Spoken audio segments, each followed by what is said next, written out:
Bismillahirrahmanirrahim. Assalamualaikum warahmatullahi wabarakatuh. Selamat pagi dan salam sejahtera untuk kita semuanya.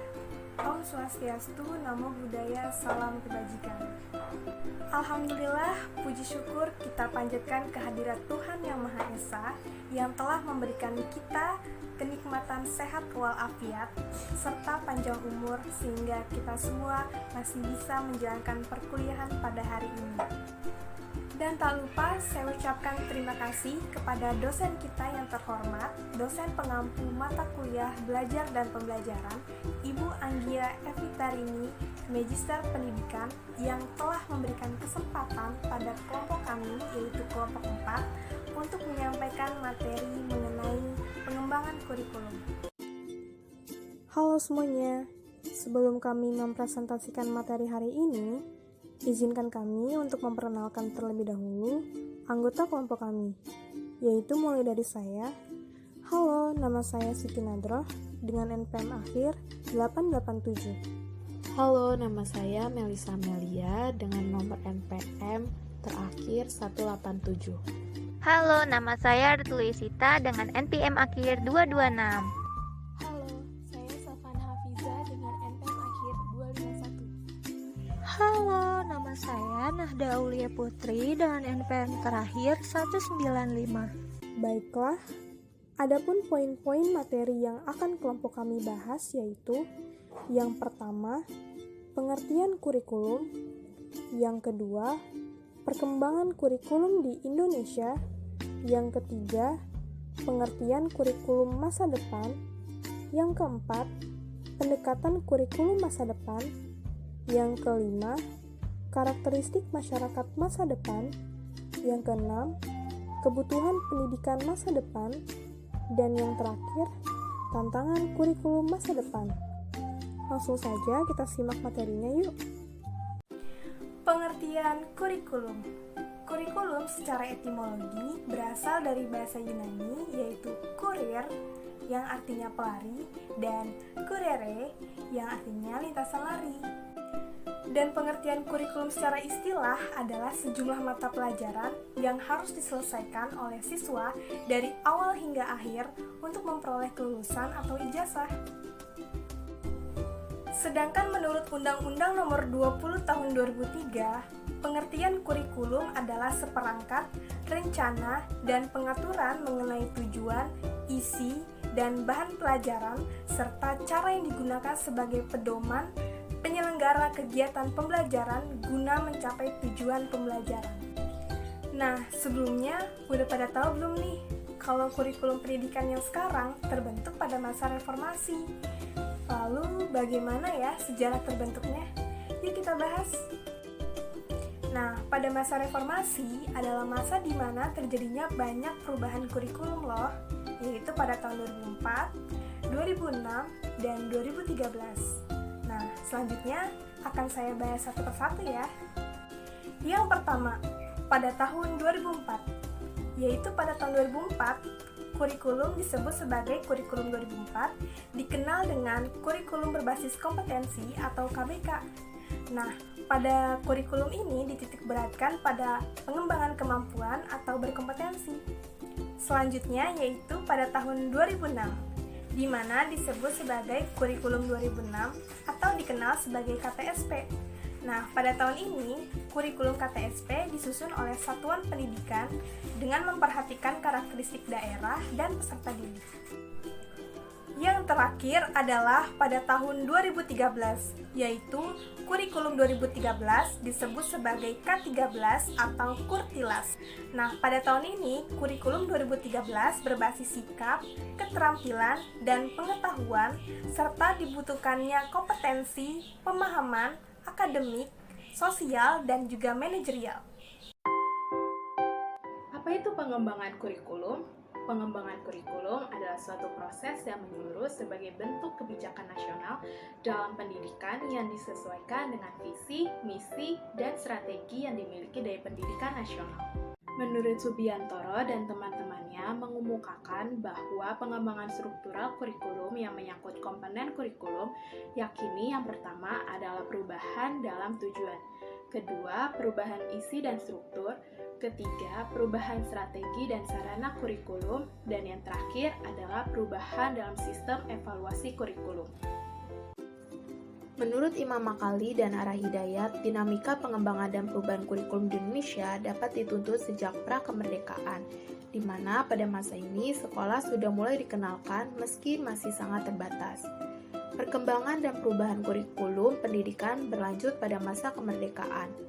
Perubahan tersebut merupakan akibat dari adanya perubahan sistem sosial, politik, budaya, ekonomi, ilmu pengetahuan, dan teknologi yang cepat, cermat, cerdas, dan harus direspon. Berikut ini adalah gambaran dinamika perkembangan kurikulum pendidikan di Indonesia. Yang pertama adalah kurikulum pendidikan pra-kemerdekaan. Pendidikan pada masa pra-kemerdekaan dipengaruhi oleh kolonialisme, di mana kebijakan dan praktik pendidikan dikelola oleh penjajah. Tujuannya adalah untuk mendukung dan memperkuat kepentingan kekuasaan penjajah dan menjadikan pribumi sebagai abdi penjajah. Sehingga untuk memenuhi kebutuhan pegawai dalam mengembangkan usaha mulai kerja paksa, penjajah membutuhkan pegawai rendahan yang dapat membaca dan menulis. Oleh karena itu, penjajah membentuk lembaga-lembaga pendidikan yang hanya diperuntukkan bagi kalangan terbatas, yaitu anak-anak golongan ningrat yang selanjutnya diproyeksikan sebagai pegawai rendahan. Ada dua model pendidikan pada masa kolonial ini, yaitu pertama, sekolah kelas 2 yang diperuntukkan bagi anak pribumi dengan nama pendidikan 3 tahun. Kurikulum yang diajarkan meliputi berhitung, menulis, dan membaca. Kedua, sekolah kelas 1 yang diperuntukkan bagi anak pegawai pemerintah Hindia Belanda. Lama pendidikannya adalah 4 tahun, kemudian 5 tahun, dan terakhir 7 tahun. Kurikulum yang diajarkan meliputi ilmu bumi, sejarah, dan ilmu hayat. Pembahasan selanjutnya mengenai kurikulum pendidikan pasca kemerdekaan. Seperti yang kita ketahui bahwa di Indonesia ini sudah banyak sekali mengalami pergantian kurikulum, yaitu kurikulum yang pertama pada tahun 1947. Diterapkan pertama kali oleh Indonesia sebagai kurikulum pertama setelah proklamasi. Pada kurikulum 1947, sistem kurikulum di Indonesia masih dipengaruhi sistem pendidikan kolonial Belanda dan Jepang. Ya, bisa dikatakan bahwa kurikulum rencana pelajaran 1947 sebagai pengganti sistem pendidikan kolonial Belanda. Lalu, 1952, kurikulum Indonesia mengalami penyempurnaan dengan berganti nama menjadi Rencana Pelajaran Terurai 1952. Yang menjadi ciri dalam kurikulum ini adalah setiap pelajaran harus memperhatikan isi pelajaran yang dihubungkan dengan kehidupan sehari-hari. Kurikulum pembaharuan dimulai pada 1975 sampai 1984, di mana dalam perkembangannya sudah mulai proses pembaharuan dalam bidang kurikulum secara menyeluruh untuk menggantikan kurikulum sebelumnya. Yang perlu digarisbawahi ialah setiap perubahan merupakan hasil evaluasi yang dilakukan untuk menyesuaikan dengan kebutuhan pendidikan. Menjadi sebuah dinamika ialah ketika sebuah kurikulum yang diterapkan pemerintah tidak menyesuaikan dengan kondisi lapangan saat ini, dengan kesiapan tenaga pendidik. Ketika perubahan kurikulum dari era 1994 sampai kepada KTSP merupakan perubahan kurikulum yang paling signifikan. Menjadi problem hari ini ialah ketika kurikulum KTSP digantikan dengan kurikulum 2013 yang menekankan kepada penguatan pendidikan karakter. Boleh saja ketika menggantikan kurikulum sebagai perubahan untuk mengikuti perkembangan zaman. Namun, perlu ditekankan adalah mengenai sosialisasi yang dilakukan pemerintah kepada guru selaku eksekutor di lapangan. Harus memahami bagaimana metode dan perubahan administrasi seperti alat evaluasi, RPP, silabus, dan materi yang mengalami perubahan dan kesiapan sekolah sebagai objek dalam menjalankan roda kurikulum 2013 yang dilakukan secara matang dan sempurna agar dalam perjalanannya tidak mengalami hambatan yang berarti. Ya, dengan kata lain, tidak ada lagi dualisme kurikulum di sekolah, karena akan membingungkan bagi guru dan siswa dalam menjalankan proses KBM. Pembahasan selanjutnya adalah di mana seperti yang kita ketahui bahwa di Indonesia ini sudah banyak sekali mengalami pergantian kurikulum, yaitu kurikulum yang pertama pada tahun 1947, lalu menjadi 1952, kemudian 1964, lalu 1968, 1975, 1984, 1994, 2004, 2006, dan yang terakhir adalah 2013. Lalu, apakah kamu tahu tentang pengembangan kurikulum di masa depan? Secara definisi, kurikulum masa depan yaitu kurikulum yang merangkumi pendekatan yang berpusat pada murid dan membolehkan murid untuk memahami kekuatan masing-masing serta berupaya untuk belajar sepanjang hayat. Pendekatan kurikulum masa depan. Menurut Arifai tahun 2019, salah satu pendekatan kurikulum di masa depan yaitu pendekatan futuris. Sebuah usaha yang menggabungkan antara ramalan yang kreatif, terencana, dan aksi kurikulum dengan futuristik model yang mencetak. Pembelajaran yang diharapkan dapat mengatasi masalah-masalah yang akan timbul di masa yang akan datang. Nah, model futuris ini dibentuk dengan asumsi bahwa masa depan berbeda dengan masa lalu. Karakteristik masyarakat masa depan. Masyarakat masa depan menurut definisi adalah masyarakat yang memiliki ciri globalisasi dengan banyaknya informasi yang telah ada dan dapat diterima. Yang kedua, kemajuan iptek dan kesempatan menerima arus informasi yang padat dapat dijadikan sebagai peluang dan tantangan bagi masyarakat Indonesia masa depan. Yang ketiga, masyarakat selalu melakukan perubahan.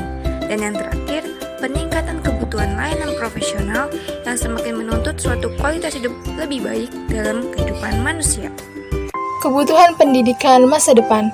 Pendidikan masa depan dibutuhkannya sumber daya manusia sebagai kebutuhan pendidik yang menjadi dasar dalam pengembangan kurikulum di masa depan, seperti menguasai IT, memiliki kreativitas, dan memiliki solidaritas sosial.